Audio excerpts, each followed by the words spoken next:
Thank you so much for this kind introduction, and thank you so much to John and all the team for this invitation to be with you today. It's really a great pleasure for me to come back to my Ignatian roots and be with you. So just crossing the road, my office is 2 minutes from here. And to share with you about what could be or what are the implications of the synodal process for apostolic planning. But in a way, I feel I am not the one who can really discern what are the implications of this synodal process and this time of synod in the church for you all, in your provinces, we are discerning together. And just to introduce that, I want to remind here one of my professors at Centre Sèvres, a Jesuit who died just a few months ago, Philippe Endin. I had a chance to do a seminar with him on Ignatian spirituality. I was the only non-Jesuit. But one thing I have really learned that is very a key to continue our journey, because he was an historian, and that the way we live Ignatian spirituality, the way we live our vows, the way we live our mission has evolved along the century and is also shaped by the world and the church in which we are living. So at this time, we can't think about apostolic planning. All you are doing, the life and mission of the Society of Jesus in all your context, without taking account this context of today that you know well, that is first, I hope it will work. Okay. That is first a context of really fast change, and we always remind that we are in a change of era, as Pope Francis put it, with this big question that we have to ask ourselves: what is God asking of us? And that's the question for the church today, living this synod, and that's the question for each of your team and provinces. And we are living in what many sociologists or others called a VUCA environment, characterized by volatility, uncertainty, complexity, ambiguity. So it's not an easy world. It's a very difficult world of crisis that we all know. And we have to discern and decide in this context of complexity, volatility, uncertainty. And it's not easy. And it calls all the more to do that together, because we are always better when we discern and decide together than just somebody alone. And the church in this context is living a synod. This synod was opened in October 2021. It's a process from October 2021 to October 24. And I don't know if you realize, but it's the first time in all the history of the church that a synod is convoked for the whole church. So it's not a synod for a few bishops who will come to an assembly in Rome, and it was nice. In October we had this assembly. It's a synod that has started in all dioceses at the grassroots, and that has been, and that is still, a process to listen to everybody, all the baptized, especially the voiceless, the poor, to learn how to be a synodal church. That means a church like you see on this logo, a church in which we all walk together, younger and older, men and women, priests, sisters, lay people, with this style of participation of all,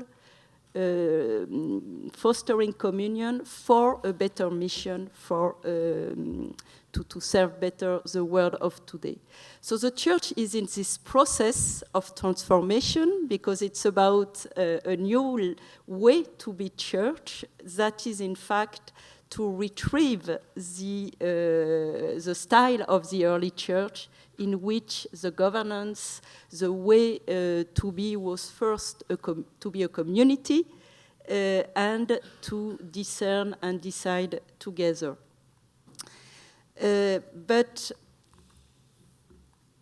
Okay. So at this stage of the reception of the Second Vatican Council, it has been discerned not only by Pope Francis, as he is stating here, but we can say it's the fruit of an ecclesial discernment, especially through the different synod of bishops that we had after the Second Vatican Council, because this instrument, we can say, the Synod of Bishops, has been instituted by Paul VI at the end of the Council to continue in a way the experience of the Council and to give to the Pope a consultative body with representatives, delegates, bishops, delegates from all over the world. And at this stage, as Pope Francis put it here, I feel it's a very clear and simple way to explain synodality. Synodality is the way of being the church today according to the will of God, in a dynamic of discerning and listening together to the voice of the Holy Spirit. It was especially also through the Synod on Youth. I was lucky to be part also of the Synod on Youth as observer, that we have realized that the only way to transmit the faith today in this world, in our different societies and contexts, is to be synodal. What the young people want, they want to be listened to, they want to be protagonists, they also need guidance, and they ask for a relational church, a church of closeness and proximity. And what we see with this synod and this very broad consultation that has been done all over the world is, in fact, it's not only the young people who want a synodal church, and it's not only youth pastoral that has to be synodal, but we realize with this synod, and more, all those who are part of the synod integrate more personally and through their communities this call to be a synodal church as the way to live the mission of the church today. So what is very important, and I hope you can help for that, is to help because, of course, it's a process of change. I will come back to that, a process of conversion. So everywhere in our community, in the church, in all kinds of organization, when you have a call for transformation, change, renewal, you have fears and resistance. That's completely human. So, but synodality is not a matter of, yes, we are Ignatian, so for us it's easy and we do it, or I don't like it, I want to do it, or I don't want to do it. It's a matter, do we really want to answer the call of God for the church of today, as it has been discerned as the will of God? So it's not just a matter of my personal enthusiasms or not, it's a matter of doing the will of God. And we know in our personal life, like in our communities, it's not easy to really answer the will of God. So at this stage, I would like to put the question for what you have already experienced of the synod in your provinces, in your countries, and you are specialist of apostolic planning. I am not a specialist of apostolic planning. But for what you know from both, we can say, process, apostolic planning, and synodality, how do you link or not this synodal process and apostolic planning? When you think about synodality, what image or word comes to your mind, and maybe what is your experience of the synod? And I would like to propose you to take 1 minute and 30 seconds of silence to experience what is really at the core of the synodal process. And maybe you don't realize it when you read the document or when you look at some video or photo of the October Assembly, but really what has led and has had the most impact into our whole synodal process is the fact that we take silence. We begin the discernment, the sharing from silence and prayer. And in the synodal, every 4 or 5 speech, we take silence. And we try to do that in all our also meetings and presentation. So I would like to propose you to take 1.5 minutes of silence to reflect on these 3 questions so that you can see how you see or not those links between synodal process and apostolic planning. So 1 minute and 30 seconds of silence.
You know, what you have experienced is really the style of a synodal church. It's to become more and more the church as Ecclesiam Suam put it, a church of conversation, of dialogue, and listening together to the Holy Spirit.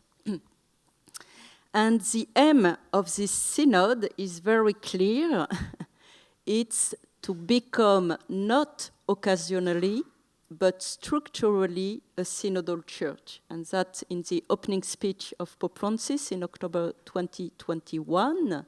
And he quote Yves Congar, who was one of the main theologians at the council.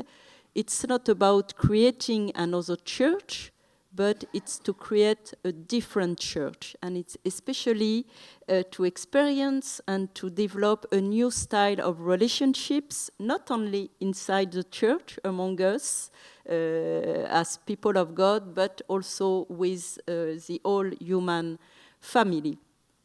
And it's really to enter more and more into this journey together as the source of communion and mission, and that's the process. This synod, we can say, is a process from October 21 to October 24, but it's not enough in a way to become a synodal church. It's a long way. So we need to have two in mind, that there is a kind of short-term objective to do the synod, but it is at the service of the renewal and the reform of the church. And as Congar put it, it's always a matter in a way of a generation, and it's nobody alone. It's all together, and we can't do that alone. So all church institutions, as fully participatory bodies, are called to consider how they might integrate the call to synodality. into the ways in which they exercise their functions and their mission, renewing their structures and procedures. It's a quote from the document for the continental stage. So as Jesuits, as a collaborator of the Jesuits in your institution, like all institutions in the church, you are called to integrate more and more this call to synodality. In a way, and sometimes as Ignatian, we feel, yes, we already know, we are doing discernment in common, we have the experience of spiritual conversation, and it's true, and we can give a lot to the church to help the church to become synodal. But, and also all religious life, we have, in a way, synodality in our DNA. But I don't think that any community or any congregation can already state we are perfectly synodal, we are doing discernment in common in really the best way, and we don't have to continue our path of conversion. So, and it was also stated through the process of listening that has been done in the dioceses, but also in the different congregations, especially through USG and the Union of Superior General Men and Women. And it came that the adoption of an authentically synodal style also challenges consecrated life, beginning precisely with those practices that already emphasize the importance of participation of all members in the life of the community to which they belong. But there is a call also to think and to put into practice a more circular, participative, and less hierarchical and pyramidal style of governance. We can't think about ourselves independently of the world and the church in which we are exercising our mission. And so we have been shaped also by 1,000 years and 500 years of vision of the church until Vatican II. That was a more the church as a perfect society, as a pyramid, and the council has helped us to change the focus, to put further focus on our common vocation as baptized. But we are still in a time of transition, and in our mindset, although the mindset of those you are serving, we often think about the church as the church is the priest and the bishop. And what is really beautiful through this synodal process, I have so many stories I can tell you about people who have been part of the listening process and the consultation, and who have said it's really the first time the church is asking my voice. I remember, for instance, a story of a diocese in Africa, in Congo, in which they organized a listening process for the Pygmy, a population, indigenous people who usually are very undermined by the other people, and they are not very well considered. And for the first time, the bishop came 2 days in the villages to listen to the Pygmy, and doing that, they felt really listened to, recognized, valued, and they expressed, like many others, that being listened to, they realize that the church is not only the priest and the bishop or those in a kind of institutional or hierarchical role, but the church is all of us as baptized. And that's really the aim of our synodal process that you can see as different stages. So it has started at the grassroots, in the parishes, in the dioceses, in the communities. Then this local consultation was synthesized at the level of dioceses, then at the level of bishops' conference. Then in our General Secretariat, we have received all the synthesis, the fruit of this listening from all over the world. And I can tell you, when we were reading and discerning on all those syntheses, it was very moving to see in a way the light and shadows of the life of the community, Christian communities all over the world. And we experience in a process of discernment during 12 days with a team, because it was not about doing a kind of academic synthesis, but all the process is designed as a process of discernment. So also the way to draft our document, preparatory document, the report from all this synthesis that was called the document for the continental stage, then the final document of each continental assemblies, as you see here, that was the second stage, and then during this synod, has always been done as a process of teamwork and discernment in common, so that the document tries to express what we are living. But the experience is always richer than the document. So that's why it's also very important, and I think that can apply also for what you are doing. We need document, but it's not enough. And this synod is not first about drafting document, even if I really invite you to read the document, and especially the synthesis report of the assembly, of this October assembly, and I will talk a little bit about it. But if we really are in a journey of discernment, so as a synodal process is, and as an apostolic planning process is, it's about the living life of the Spirit within us. So you can't put it just in a box or in a document. And it's really a journey and a living experience. And why Pope Francis decided, and I think it was very, very good, that we will have 2 sessions for the assembly in Rome with 40, almost 400 delegates, 75% of bishops, and for the first time, 25% of non-bishop as full member, because it's really discernment takes time. And you can't do it just in a few days, and it's a process. So we are in this process. And I think it's very important for you who are also doing or supporting a discernment process to always broaden your vision, and what you are living is in a church that is a church on the move, and a church doing this journey.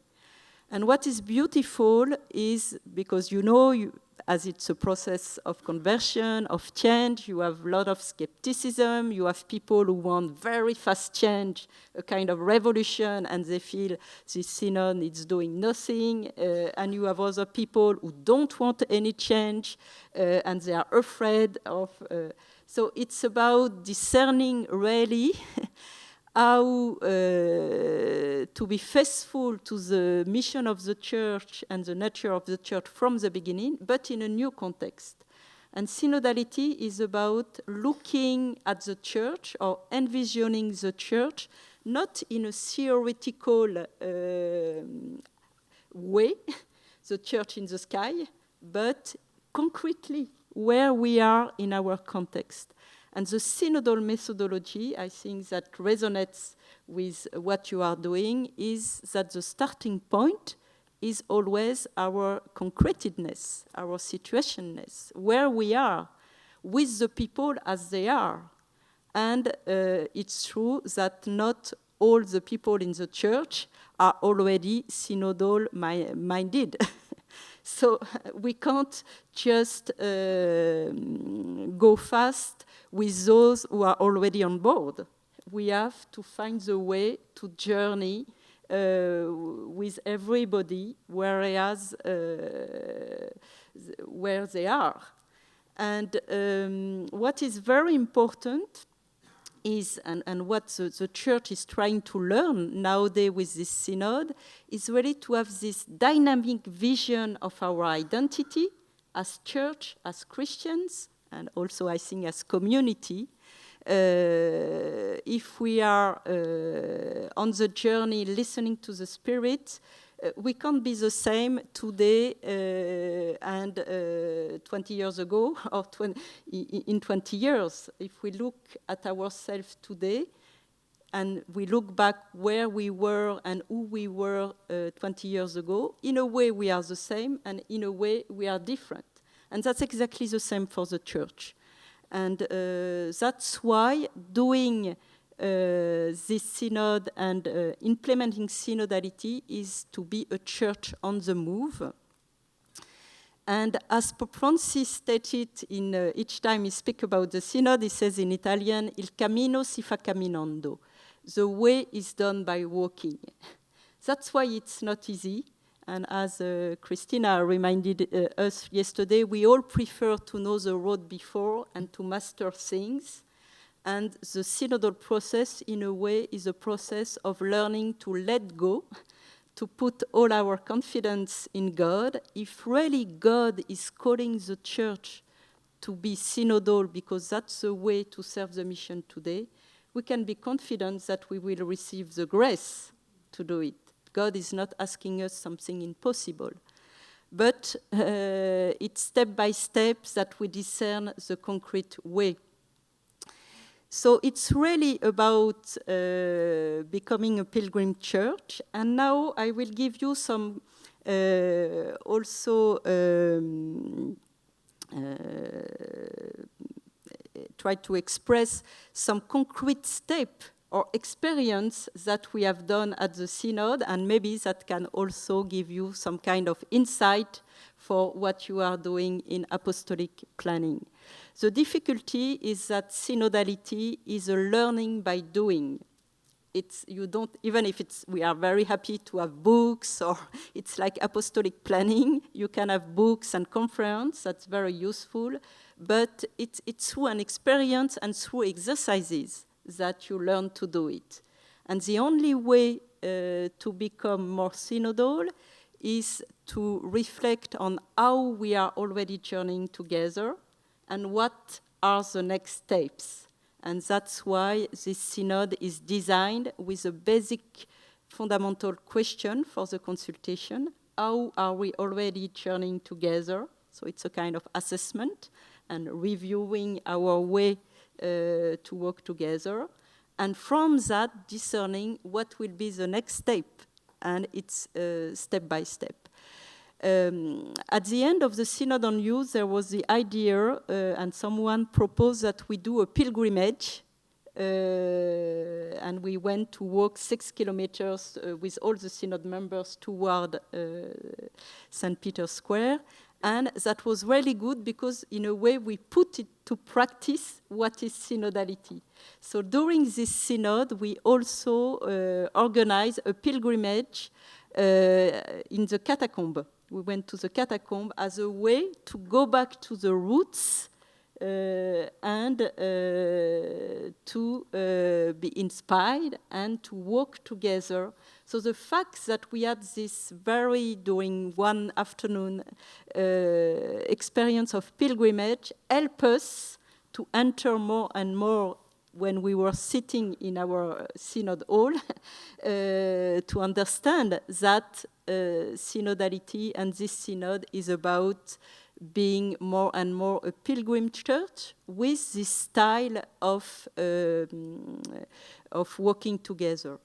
And I share with you where, so in this synthesis report of the Assembly of the Synod, we are trying to express where we are now after all this process, how we now understand synodality, not just from, as I said, a theoretical point of view, but coming from all the experience of listening and consultation we had at every level. And a kind of definition has been drafted in this document. Synodality can be understood as Christians walking in communion with Christ towards the kingdom along with the whole of humanity. Its orientation is toward mission, and its practice involves gathering in assembly at each level of ecclesial life. It involves reciprocal listening, dialogue, community discernment, and creation of consensus as an expression that renders Christ present in the Holy Spirit, each taking decisions in accordance with their responsibilities. And it's a process really to foster and to highlight the value of expanding participation. So that's really how we help all the baptized to become more and more protagonists and to understand that they are called as baptized to be protagonists of the mission of the church. So the key word for a synodal church is co-responsibility. It's that doesn't mean that everyone has the same role or is doing the same thing. The priest remains the priest, the bishop remains the bishop, the provincial remains the provincial. But one way is to lead and to decide alone, and another way is to lead with a new style of leadership through listening to everybody and allowing and empowering all the people to contribute and to be protagonists. So it's interesting, at the end, to really live and put into practice synodality. It's also linked to our vision of God. And in a way, it's synodality as a very important document, Synodality in the Life and Mission of the Church from the International Theological Commission put it. Synodality manifests the pilgrim character of the Church. The image of the people of God gathered from among the nation expresses its social, historical, and missionary character, which corresponds to the condition and vocation of each human person as homo viator. Jesus is the way from God to man and from man to God. And what we experience through this process, and that was also my personal experience through the Synod on Youth and now this synod, synodality, and the synod is a way to deepen our vocation as church, and it also helps each of us to deepen our own vocation.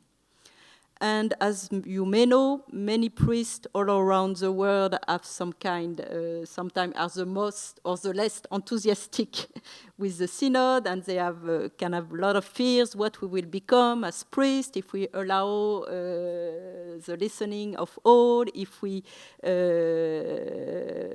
lead not alone but with co-responsibility. So it's not easy for many priests, but at the end, those who enter into this style, the feedback we have, and I quote, for instance, a diocese in Gabon, they have done a wonderful synodal process with a synodal team. For the first time, it was not just a priest, but also lay people, women, and at the end, the priest said, but in fact, through all this process of listening, it helps us to deepen our own identity, and we discover that not carrying the mission alone, but all together, it gives, it helps us.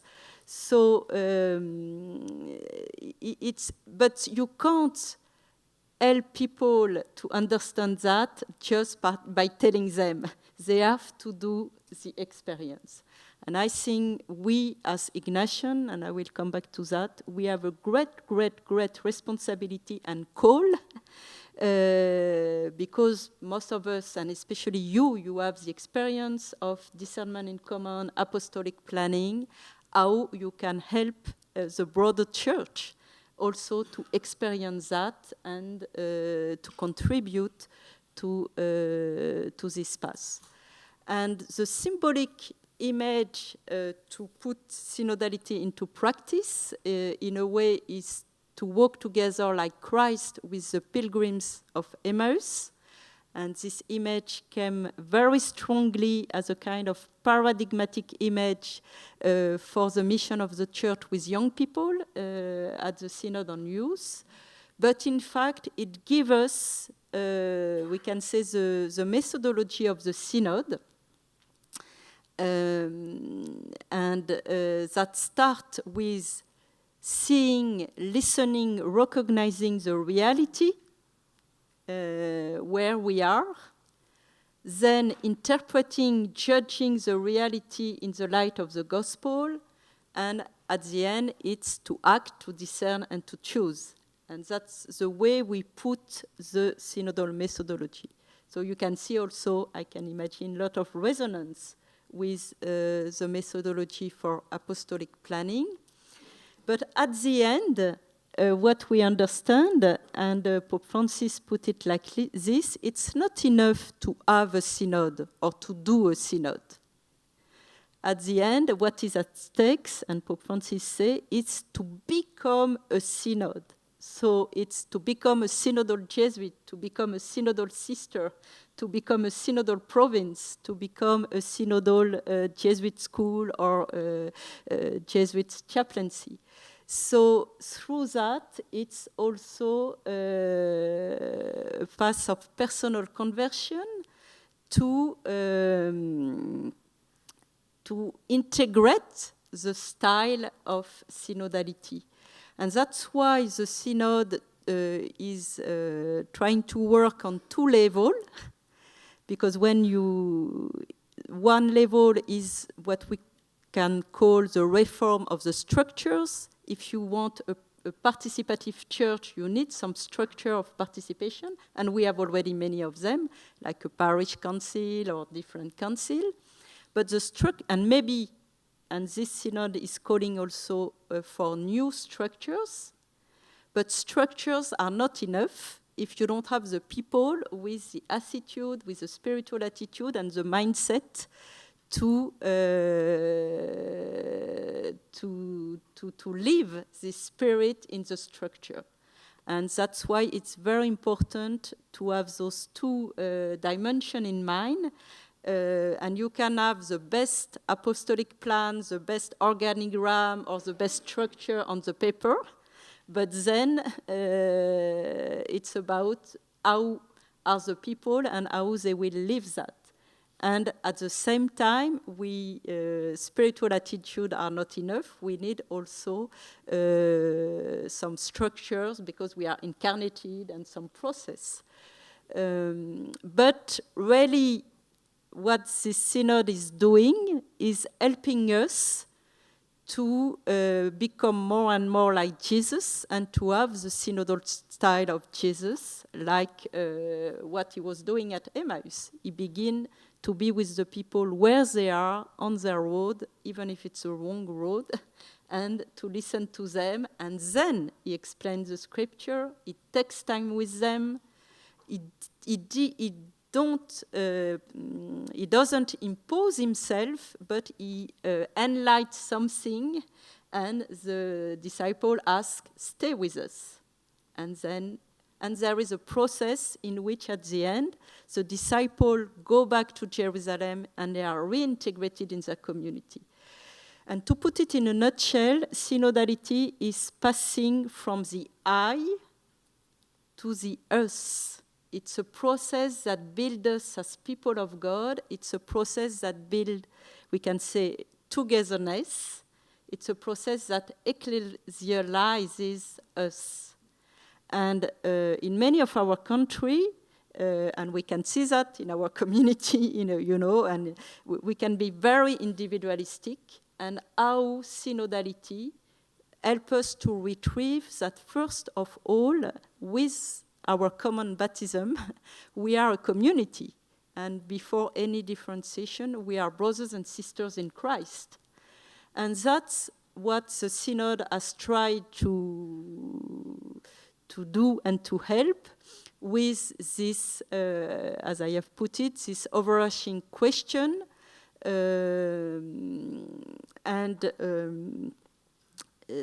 It's about really to discern the next steps.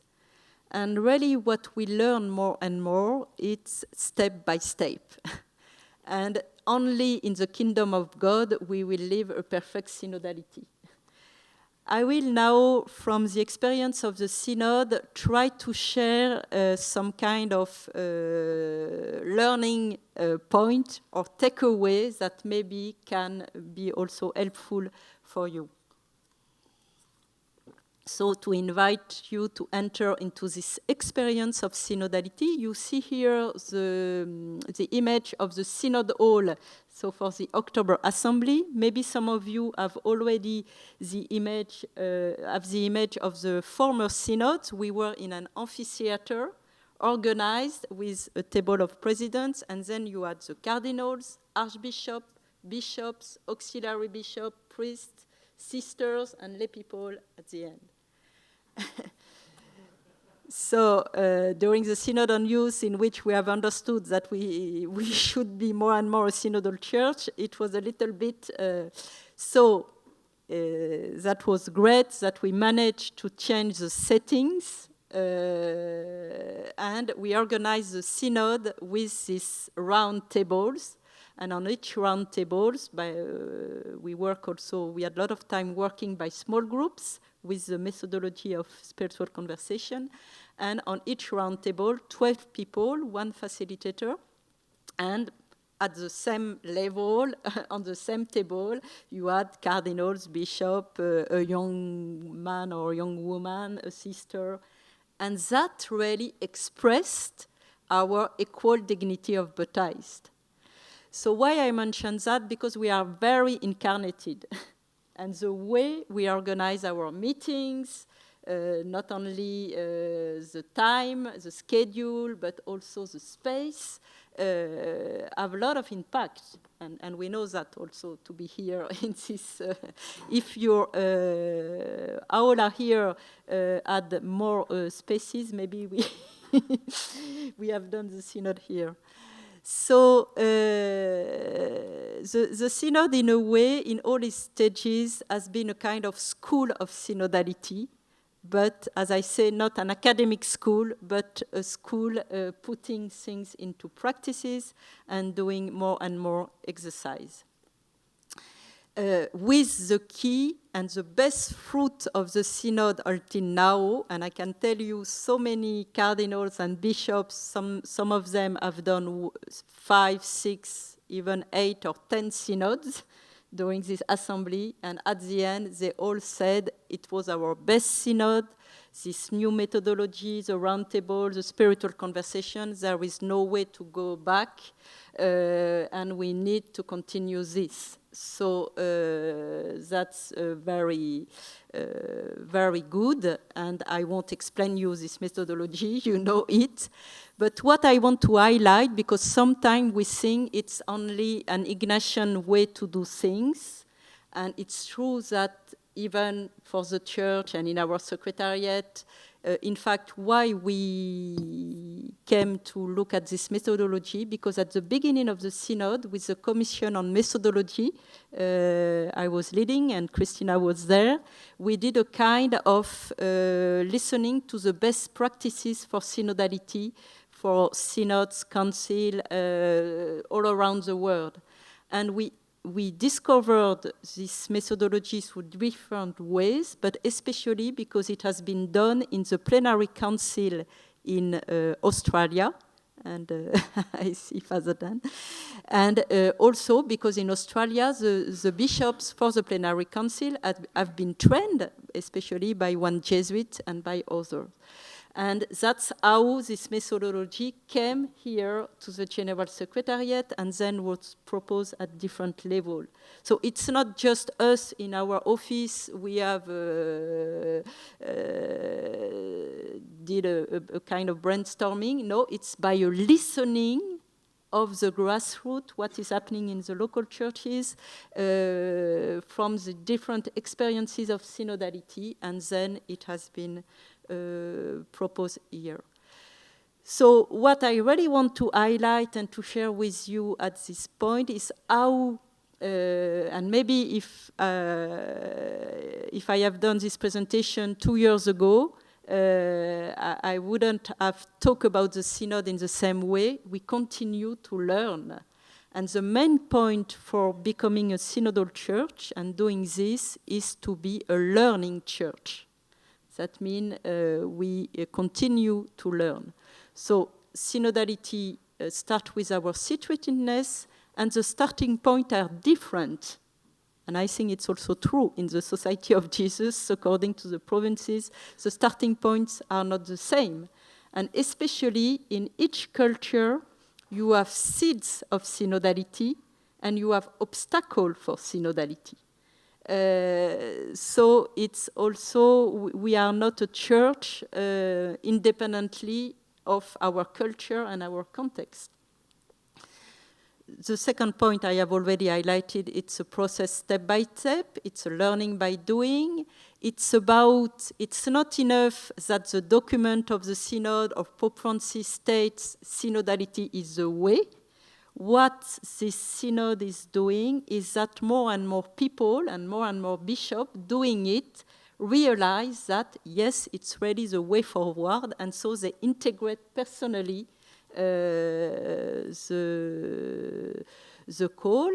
It's not only just a change of style of leadership for those who lead, it's also, and that's a key point, for becoming a synodal church, it's a process of empowerment of the baptized. And in some contexts, it's not easy because people have been used not to talk.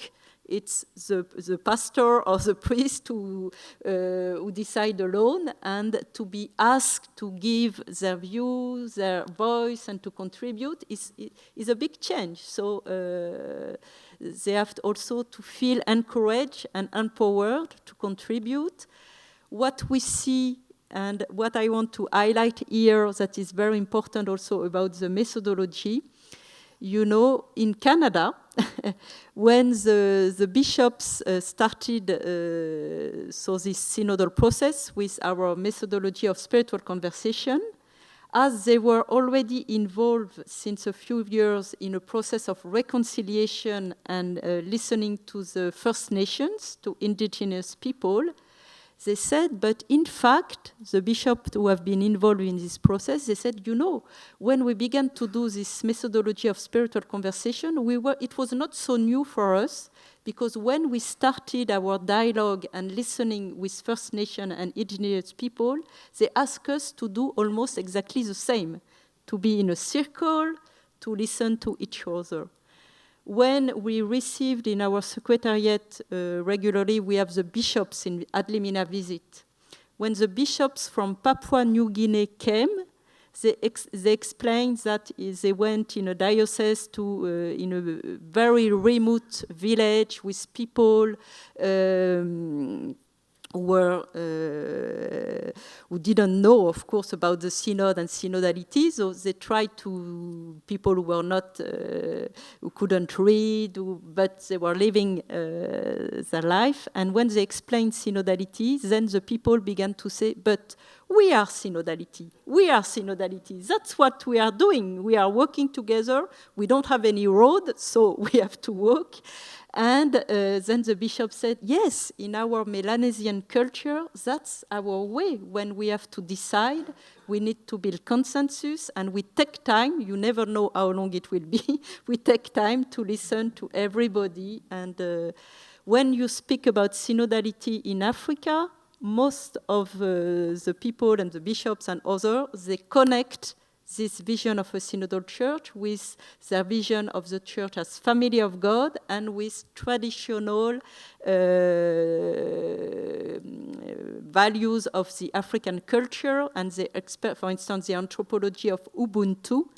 I am because you are.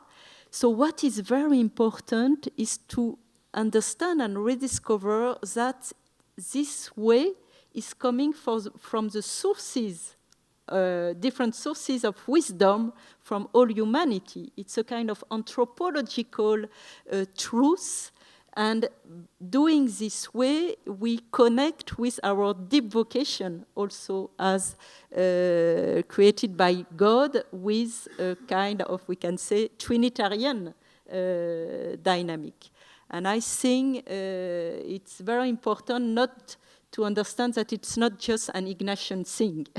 But it's true that through our Ignatian spirituality, we have an experience, we have a long practice that can really help others. And that's why it's difficult, because if you are really in this path of synodality and doing the synod, it's a creative and open path, and it's not written in advance. And the way we work at the General Secretariat is that it's just now, after the October Assembly, that we are finishing to design how we should leave the intercession and until next Assembly. So it was, if you really listen to the people, you design the process step by step, because if we had, from the beginning, if we had already envisioned the way to do the second session, it wouldn't have been faithful to the listening. And it's not easy, depending on some cultures. Some cultures are very more comfortable with this way of doing, but others, like planification, and it can be more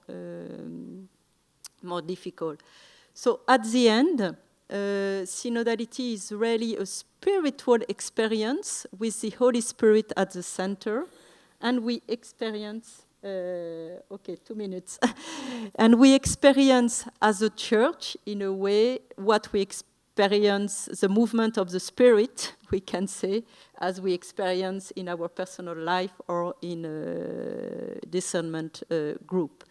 And 2 takeaways that I want to share with you, that I think we are learning also as church, is the ability to face and manage tensions, to embrace diversity as a path for unity, because if really you allow the participation of all, and you listen to everybody, you won't have the same voice.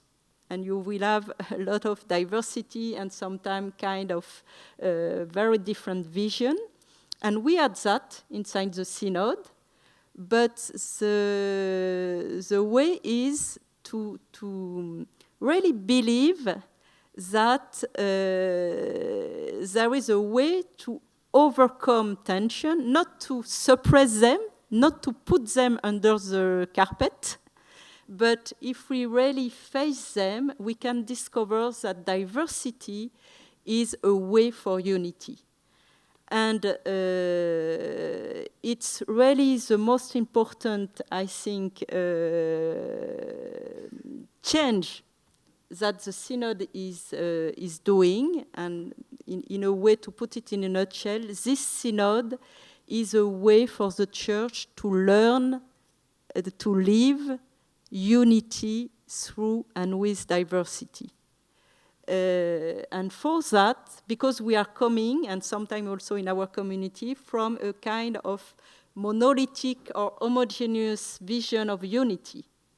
And it's also one of the main points this synod is shaking, we can say, is that through the history of the church, we are coming from a very European model of church. And now we are understanding that more and more that we can't be the church in the same way according to all our culture. We need more inculturation and contextualization, but the most important is to be also in a relationship. So, and for that, and that's what the church is learning now, and it was very moving during the synod to feel really, even from the Pope and from many others, an attitude of humility. And that's the key point to do synodality. So I let you with that because I have finished my time, but really as, I would say, as an invitation, not only to take and to be inspired by the synodal process that can resonate with what we are doing, but also how you can contribute and you help the church where you are to become more and more synodal. And in very concrete ways, I invite you to read this synthesis report, because there are a lot of topics and very concrete proposals, and maybe you can also be part of them, especially the formation, that is one of the main topics. Thank you so much for your listening.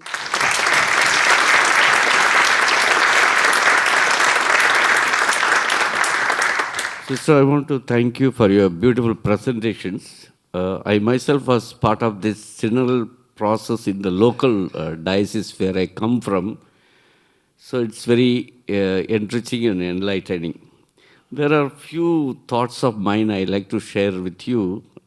As you said, the word that touched me was, it is discerning and listening together to the voice of the Holy Spirit. And what is missing, you have asked a question, is there any link between synodality and apostolic planning? At least in my opinion, I may be wrong. What is missing is one more word to be added here, deciding. Discerning, listening, and deciding together. That part is I found it's not insufficient in this, I felt. And this whole synodality, already it began in Vatican II itself. So it's just we are giving a new word to this, and the change has come from the Vatican II itself. So that way it's very progressive and very welcoming. And you talked about structural change you have attempted in this whole process. What I see, what I wish to see is change of mindset. We may change structures, but still there may be some corners, some authorities who are conservatives, reserved, as well as the laity. Not only the authorities, but also laities may be very conservatives, very rigid to certain changes, maybe unwilling, and those things. So what I wish to change in the whole thing is not only structural change, which we have made an attempt, but also change of mindset. And maybe the last one is synodality. We are using a little, we want to be different. Jesuits, we are using spiritual conversation. In a sense, I feel, and I understand, we are also doing, through spiritual conversation, the whole process of synodality.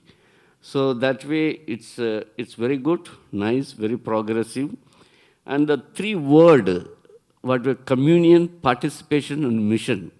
That communion part, it's really not very comfortable to me, because at least in my context, where I come from, Asia, when we come together, we are one because we are baptized.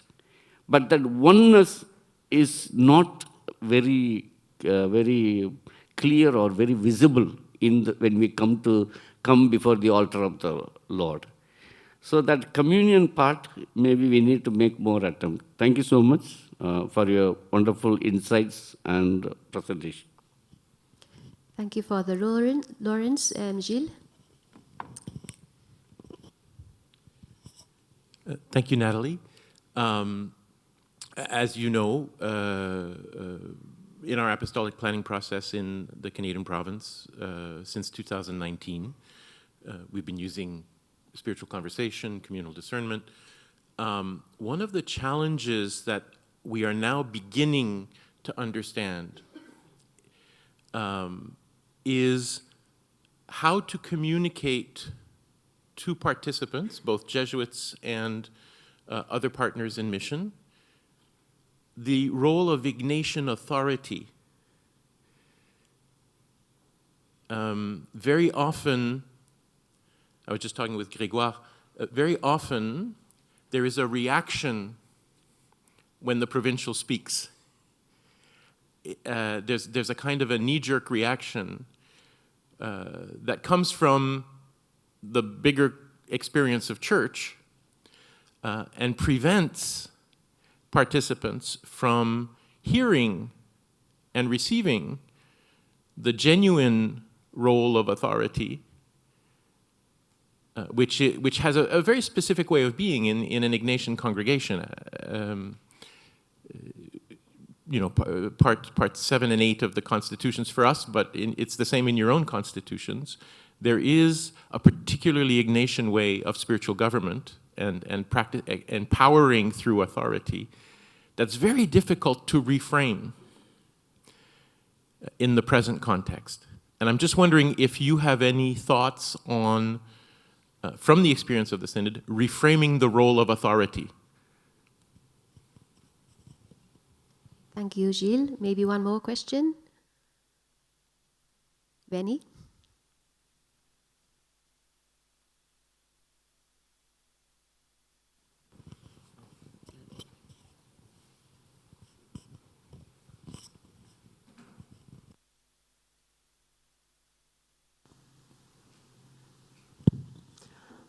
First of all, thank you for the wonderful presentation.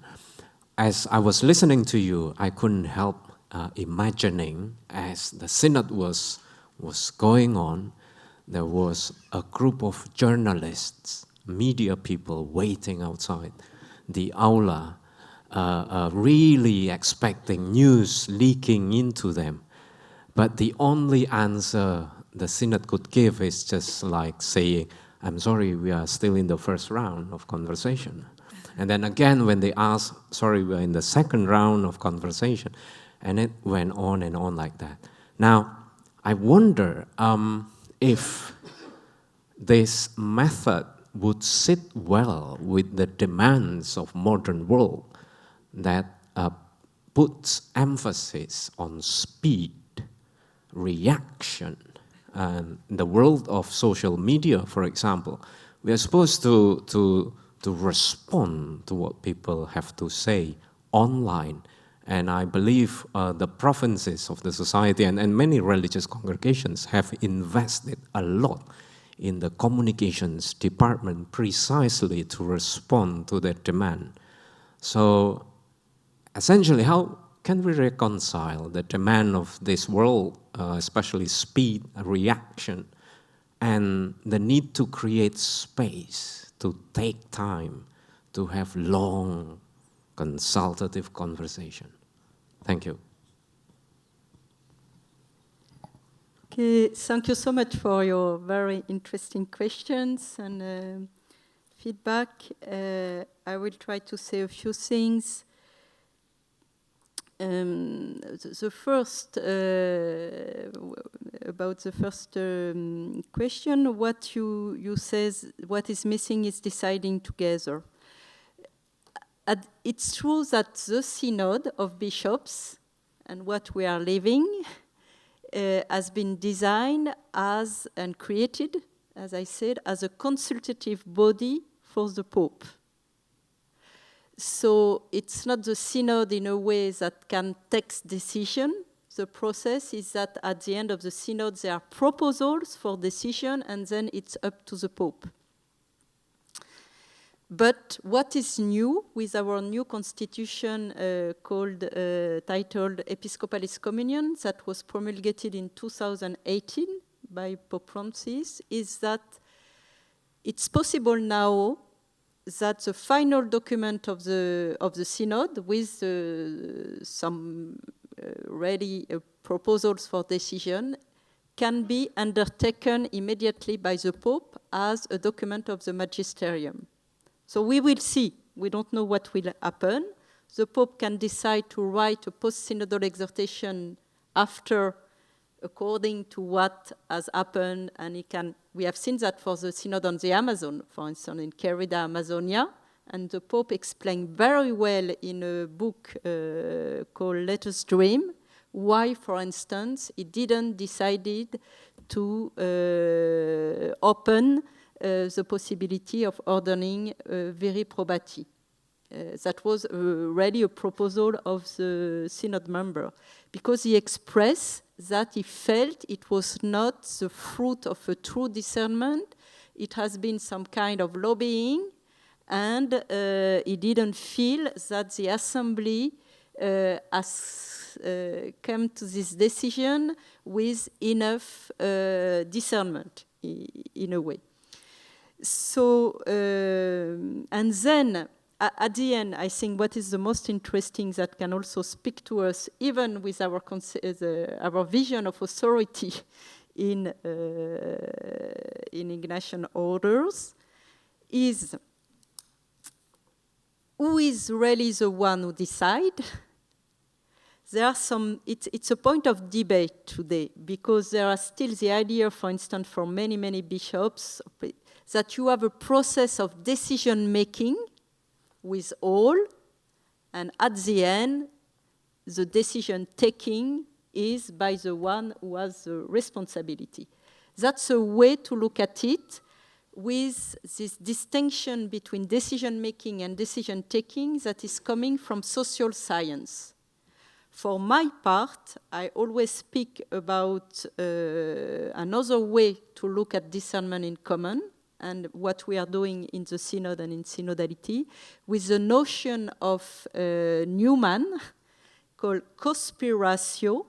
That means the one, of course, with the bishop, the priest, or the provincial, the one who takes the decision at the end, is not separated from the community he serves, is part of the community, and is called to breathe together. And at the end, the decision he is taking is not a kind of external decision, okay, I have listened, and now I do what I want and I decide. But if we really do synodality, the aim is to reach a consensus.